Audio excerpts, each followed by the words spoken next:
Okay, so today's class, we just recall a little bit what we did last time. Recall.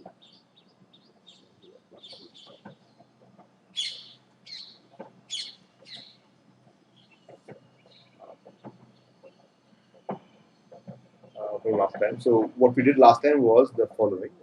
We discussed Bernoulli trials.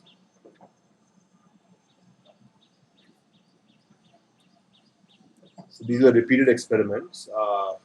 We could think of them as experiments with sample space 0 or 1. And the events is all going to be power set of S. There's all possible subsets. And the probability we put was the probability of every outcome was 1 minus P for a failure. And we thought of success as P. So 1 was thought of as success in the experiment, and 0 was thought of a failure. This is what we discussed as a sort of. And then we performed this experiment n times, so n repeated Bernoulli trials. So independent Bernoulli trials.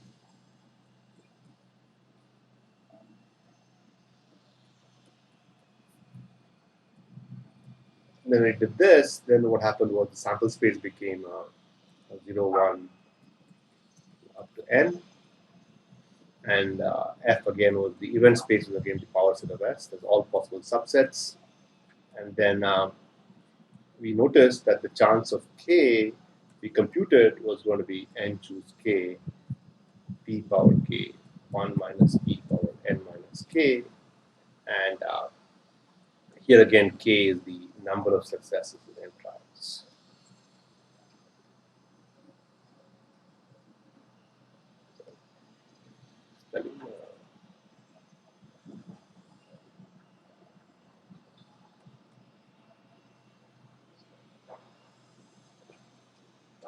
And here in this whole experiment, the idea was that P was the probability of success. So,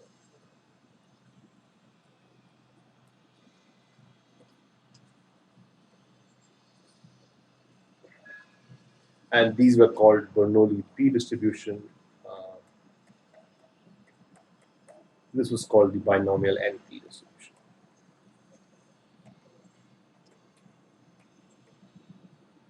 So that's where we were at last time. And then I had done an example. I'll show you an example in a second.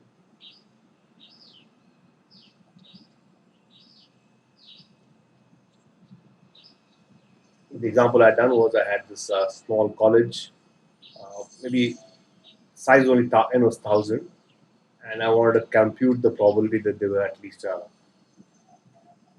4 successes. So this is where we were at. So I had an example of n equal to, I think it's 1460 with the calculation, and I had to, I had a binomial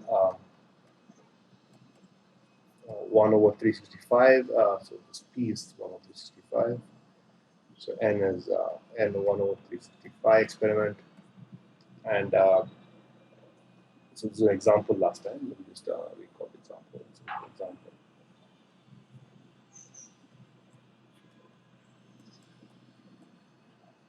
And the example was that we had to compute the chance that that 5 or more students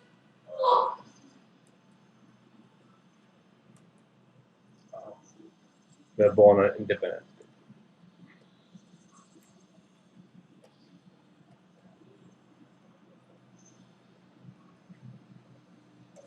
And this came out to be 1 minus the chance from k equals 0 to 4, 1460 choose k, 1 over 365 to the power k, times 364 by 365 to the power 1460 minus k.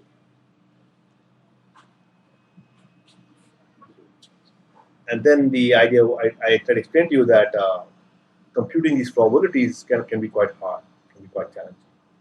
So in this case, it's easy. So sometimes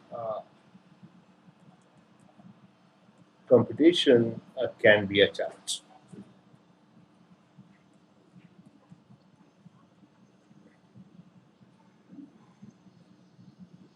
That's one thing. That's very good. So today, and then I start off on this theorem that I wanted to show last time. So let me write the theorem down. So the theorem I wanted to show last time was the following. This theorem was theorem 2.2.2. What I want to show today. I'll try and show today.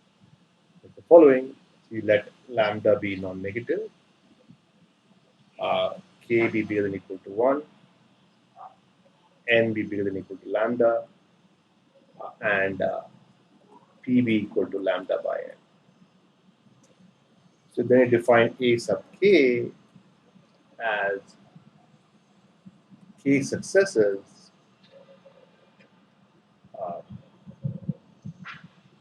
in Bernoulli in n Bernoulli p trials.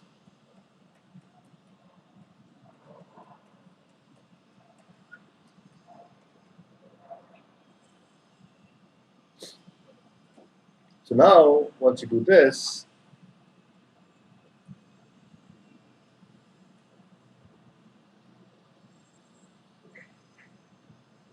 then what you can show is the following. You try to compute the probability of AK. So you want to compute the probability that are K successes in n trials. We know a formula for that. But then the key thing is, the result is that as n goes to infinity, so as of now it's an artificial concept because this AK depends on n. So n to infinity, this converges to a number which is e to the minus lambda power k by k factorial. This is true for all k equal to 0, 1, 2, 1. So take a fixed k and this forms. Okay. So that's the theorem. So let me try and prove that today. The proof is not so hard.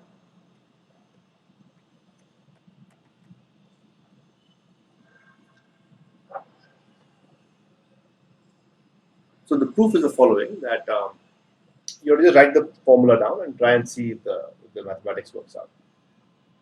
So what do you get? You first write down probability of AK. So probability of AK, we know what is going to be. It's just n choose k, p power k, and 1 minus p to the power n minus k.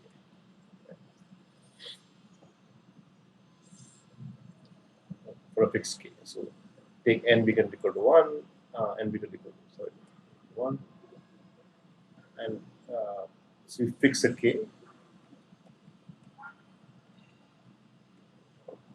So if k is some number, you choose an n larger than k. So just fix them because n is going to infinity, so you can choose n larger.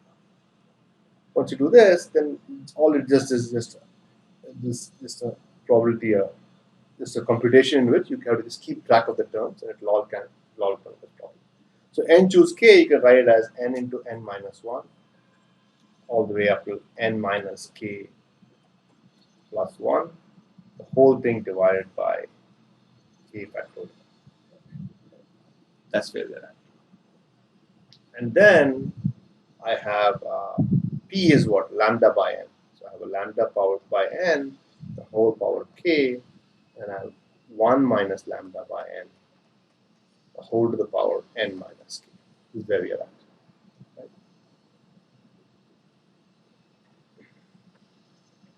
And that's where we are at. So now I have to sort of understand how to play with these terms. So what I do is I remove all the terms that don't depend on n. So from the top one, I have, so let me write it in blue or green, let's say. So the first term I have is lambda power k, it doesn't depend on n. Okay. And k factorial doesn't depend on n. So these two terms don't depend on n. Then what depends on n, so maybe I'll write it in reverse. Maybe I'll write the terms that don't depend on n in black. So it's lambda power k by k factorial, doesn't depend on n. Then everybody else has a term n in it. So here this will be n into n minus 1 all the way to n minus k plus 1. These terms all have an n in it. I have an n power k at the bottom from this second term, and this one depends on n again, and I'll write as 1 minus lambda by n to the power n minus k. So as n goes to infinity, I have to keep track of what's happening to these terms. So now what I do is I do another small trick. So I do this lambda power k by k factorial outside. Then here I will push, there are k n's here, so I'll push each of them to each term here. So what I'll do is I'll just get 1, I'll get 1, and n minus 1 by n, I'll think of it as n minus 1 by n, all the way to n minus k plus 1 by n. I get a 1 here because it's n by n. Maybe I'll write that down, n by n. I'll do that. And here I will split this up into 1 minus lambda by n to the power minus k. So that's just a fixed number. And then I'll have 1 minus lambda by n to the power n. So that's I'm just splitting this up. Now this you can further split up. So I'll write it as lambda bar k by k factorial. And these terms are fixed k terms, right? So it's 1 into 1 minus, there's no n in that. So it's 1 minus 1 by n all the way to 1 minus of k plus 1 by n, this is n minus 3. So I should write it properly. Just think of it, 1 minus, right like this, and be careful, I say 1 minus k minus 1 by n. And then here I have 1 minus lambda by n to the power minus k, and I have 1 minus lambda by n to the power n. So that's straightforward. Now what happens is you notice this is just a fixed number of k terms, right? It's just k terms that are fixed. Okay. And here this is one term, so we'll come back to this, and we'll treat this term separately. Okay. So as n goes to infinity, each of these terms you'll have to work it out. It's not that hard. So we know the fact that the limit as n goes to infinity, 1 over n is equal to 0. This is a fact we know. We also know this fact. Here it's again it's a fixed number of k minus k products. Here also we know the fact that limit as n tends to infinity, 1 minus lambda by n to the power n is e to the minus lambda. So these two facts we will use. So once we have these two facts, it should be fairly easy. These are k terms, so this person stays the same as n goes to infinity. Therefore, let me write down on this side, let me write down limit, and so all this is probability ak, right? So limit as n tends to infinity, probability of ak is going to be equal to what? So let me write the limit in blue so it's clear what the limit is about. So the blue. So limit as n tends to infinity, probability of ak. This person right here stays constant, so this person is going to come down as lambda power k by k factorial, right? That person. So here there are k terms, right? But each of them is going to go to 1 because 1 over n is going to go to 0, and k is fixed, so k minus 1 by n goes to 0 as well. So k minus 1 by n will also go to 0 as n goes to infinity for all these terms. So this will all go to 1. So they'll all go to 1. So they'll all go to 1, and I'm just multiplying 1 k times. And here again, I have lambda is fixed and k is fixed. So this will also go to 1. Right? And here, by this fact, I know that this person is going to go to e to the minus lambda. So now, if you just rework this whole thing out, what do you get? You get limit as n tends to infinity is going to be lambda power k by k factorial. I'm multiplying only k once here. So this is k terms. This k terms, right? This is another one term. This is one term.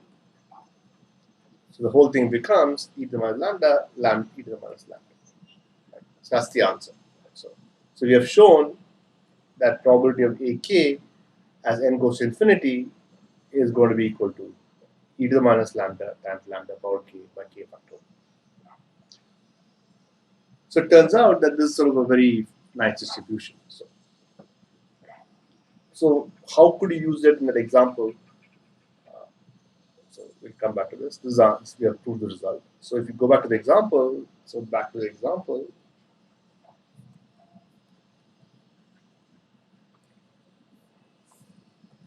So example, we had P equal to 1 over 365. We have N equal to 1 over 460. So N times P is lambda, which is going to be something like 1460 by 365, which is like 4, I think, if you multiply it out. So then you know that the chance of the probability that of the event that we're discussing, let's call that event as E, as was going to be 1 minus the chance from k equal to 0 to 4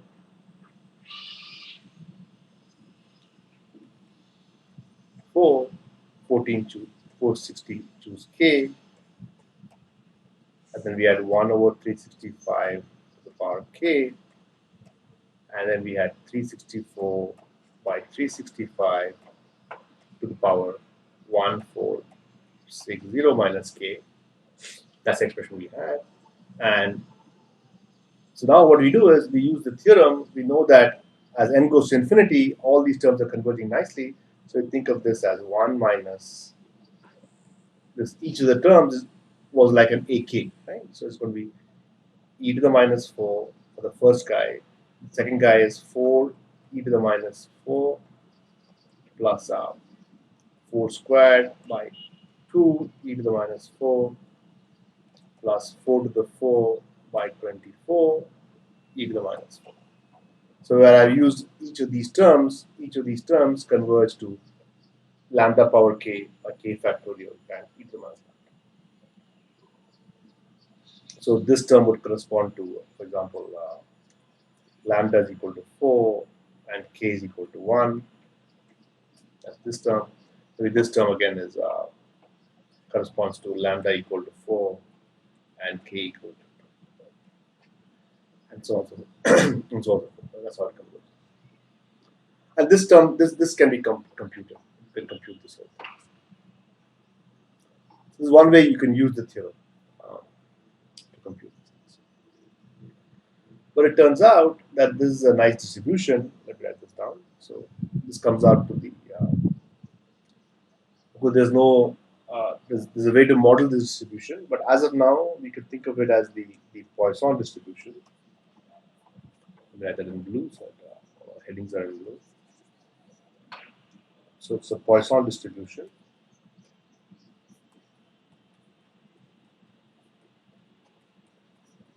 Parameter lambda. So one could think of this as an experiment. Okay, there's no experiment in our head. It's just a limit of n goes to infinity of n Bernoulli trials. But you could think of this as S as 0, 1, 2 up to n up to infinity. So I'm going. Sorry about that. Then you take f to be the power set of S, right? And then you take the probability of an outcome k to be equal to lambda power k by k factorial for k in S. And that defines the probability at e to the minus lambda.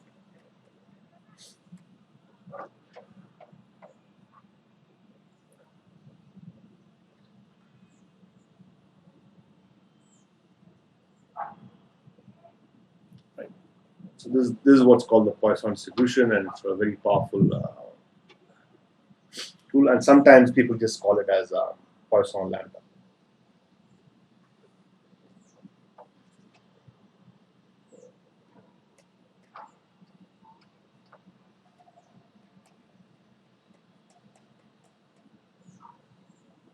So there are this sort of a this can be this also arises naturally in an experiment, but as of now we think of it as a comes out from a limit of n tends to infinity of Bernoulli trials, and that's primarily because of the theorem we've showed. Right, we showed this theorem that if you had k independent trials, then the number of successes in k trials is going to be converging to e to the minus lambda by k factorial times lambda naught.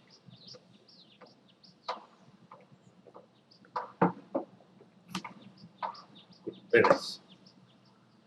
So this is popularly referred to as the approximation of binomial with Poisson.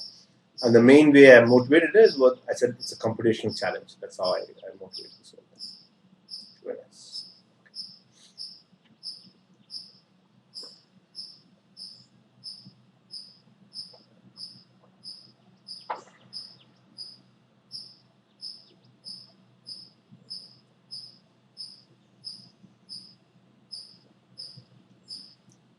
Very good.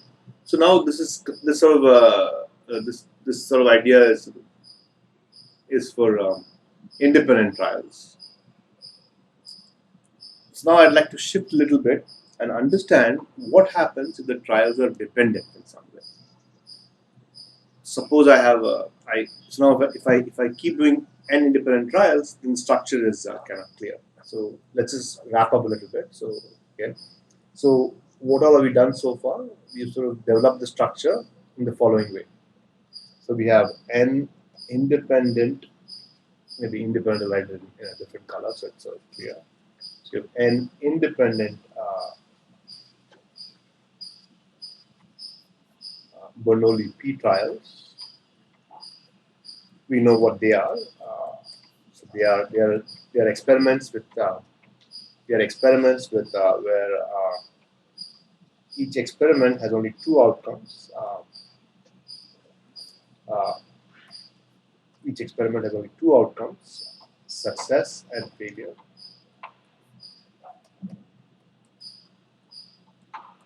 And probability of success is P. Right? That's how you think of this experiment. Of course, we thought of success as zeros or ones, but it's the same thing. It's just notational convenience. So, experiment.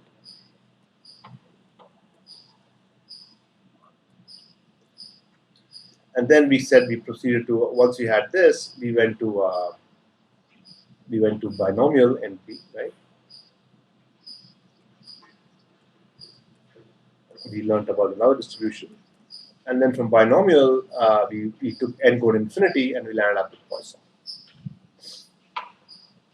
So we have this, I just talked about this. We landed up with Poisson. That's where we were. That's the structure we've been following so far. So now I want to discuss this next topic, which is, let's say, 2.3, which is sampling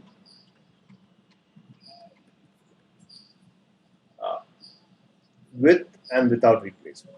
So the motivation is from, I want to get to dependent Bernoulli trials, but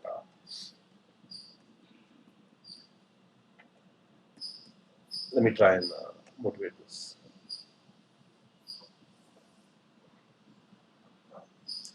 So here the key stumbling block is the following. So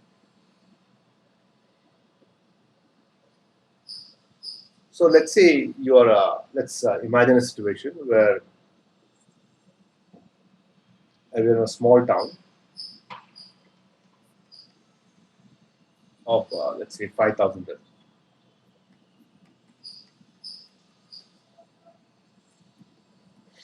So 5,000 people. Okay. And let's say there are 1,000 of them who are under 18.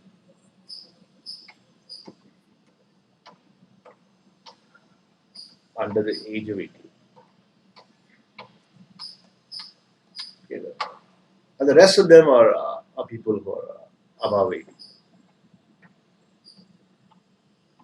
And then what I want to do is I want to choose four. I want to choose. Okay, let me write this down in a sort of a way. I want to choose randomly.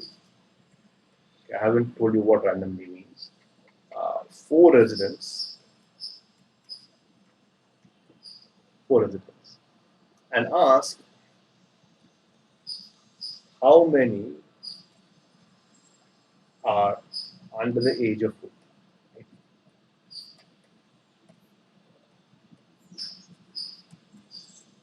Is the question clear? The question is that I pick 4 people and I want to understand how many of them are under 18.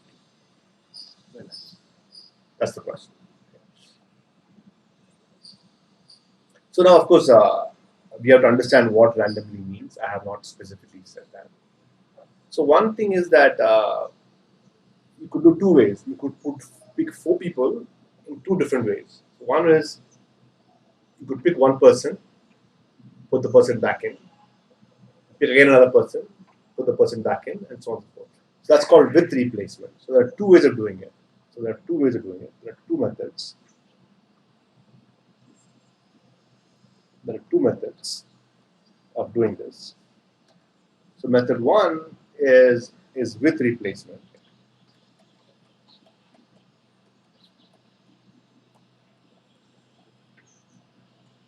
So in this, what do? We choose everybody and then put them back. So after each selection, that is after each selection,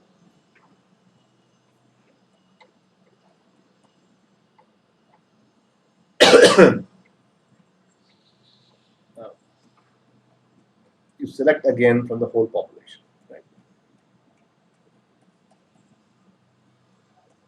From all residents. So this is like, that means each time every residence has a chance of being picked. Right? So you could have multiple people of same people again. So this is like if you think a little bit, this is like a Bernoulli. Our chance of picking is 1,000 by 5,000, so it's 1 by 5 experiment. Just think a little bit.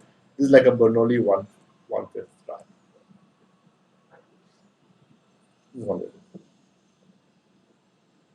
Another method is to pick without replacement.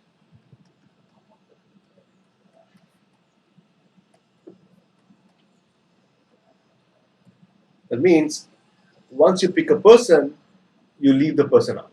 You don't. You choose the next 3 from outside this person. So that is here. If an individual is chosen,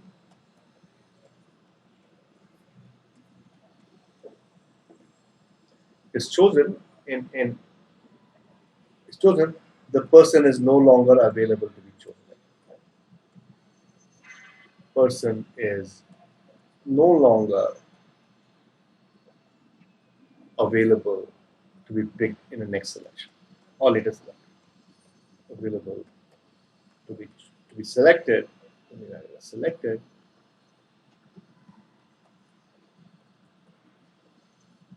in a later selection.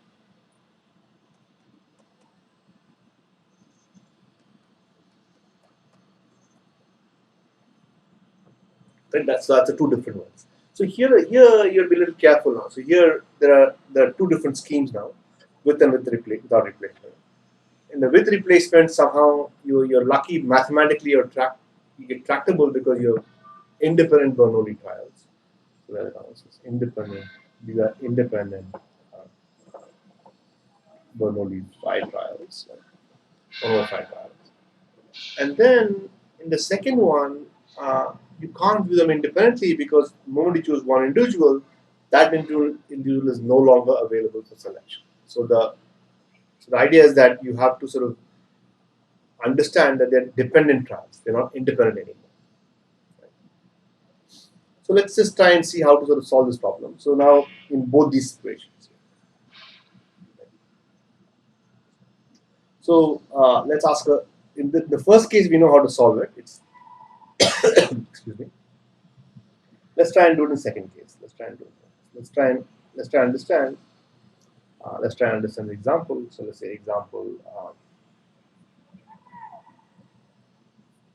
2.3.1. Let's try and understand this. Let's try and see. So in the town above,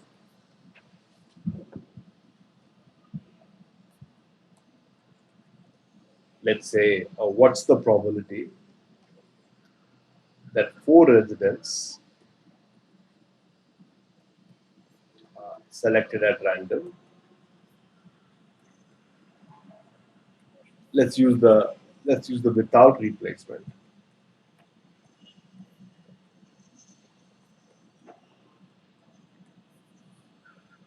Yeah? So let's write down from 4 residents selected without replacement. Exactly, let's say 2 of them are under 18.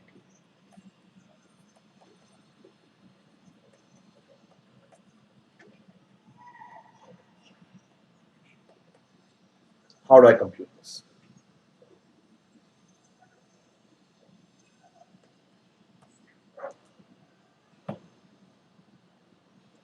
So here the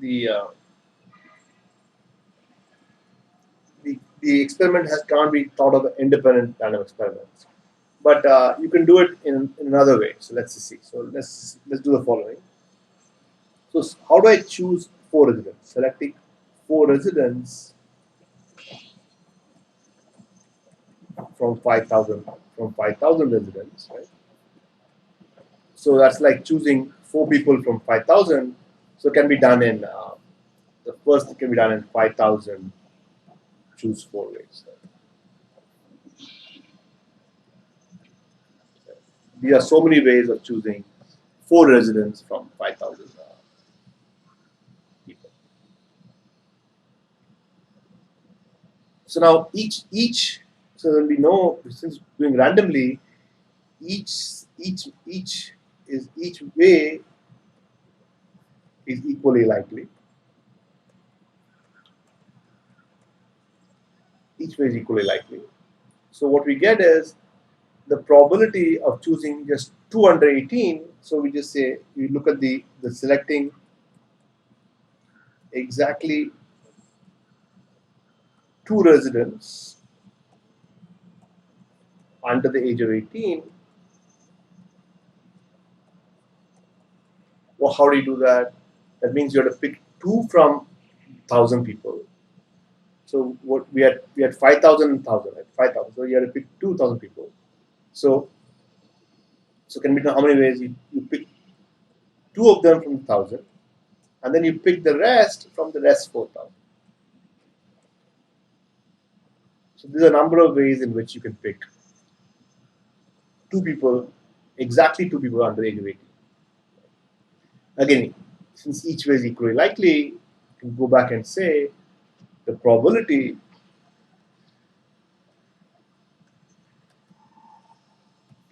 of choosing, I'm going to write down properly. What is this? Probability of choosing exactly 2 residents under the age of 18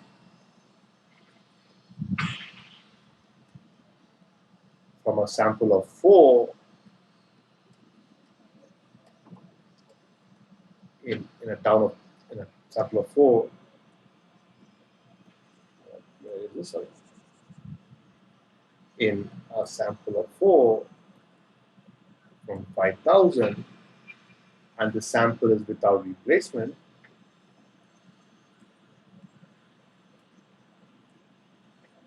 that is, once I pick a person, I can't put the person back in. This probability is going to be equal to, like we did, it is this divided. So the bottom is tells you so many ways of choosing them. That's 5,000 choose 4, and the top you put as 1,000 choose 2, and 4,000 choose 2. That's one way of calculating this problem. Let me go up. So is that clear? The idea is clear, right? So you start off with the idea that you wanted to pick 4 people, and you want exactly 2 of them to be under 18. And the way one does it is, you look at it. You first say, okay, fine, I can pick 4 people from 5,000 and 5,000 choose 4 ways. I can pick 2 residents under the age of 18 in 1,000 choose 2 and 4,000 choose 2 ways. The probability is going to be the total number of ways of choosing them choosing only 2 under the age of 18, divide by total number of ways of choosing 4 people, because each way is equally likely, and that's how I get it. So I'll just write the word random. That's one way of computing. So this contrasts to the fact that you should think of this. You just think a little bit. If you do this calculation right here, it's in this calculation. If you do this calculation with independent, you get a different answer, like a binomial A4, A2, and here you get exactly something else. So be careful how this happens. So let me just compare. So just compare with the following idea, that the probability of choosing exactly 2 residents under the age of 18 in a random sample of 4 from 5,000, and here if I say with replacement,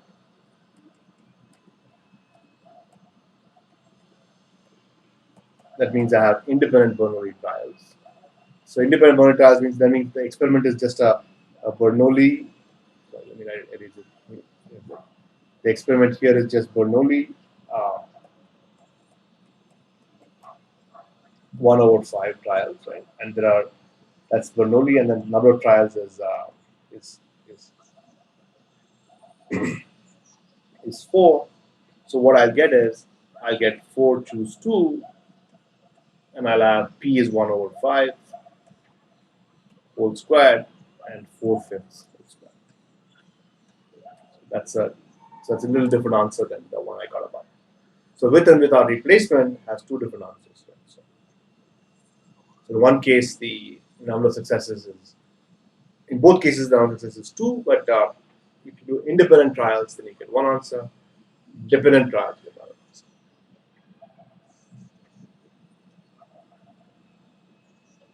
Okay. But if you just do the calculations, if you do calculations, then this comes out to be, I think this comes out to be 0.15392, and this comes out to be 0.1536. So they're not too far apart, but the answers are not equal, but they're very close. Okay? So the keys are one is the the models are different. That's one thing. The answers are not equal, but are close. The 3 things are sort of I want to. So the models, I just say the methods are different.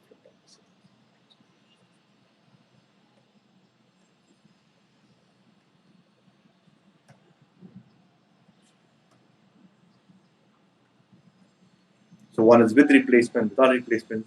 The answers are not the same, but somehow, okay, for large n, it seems like the answers are close. We'll try and sort of understand this concept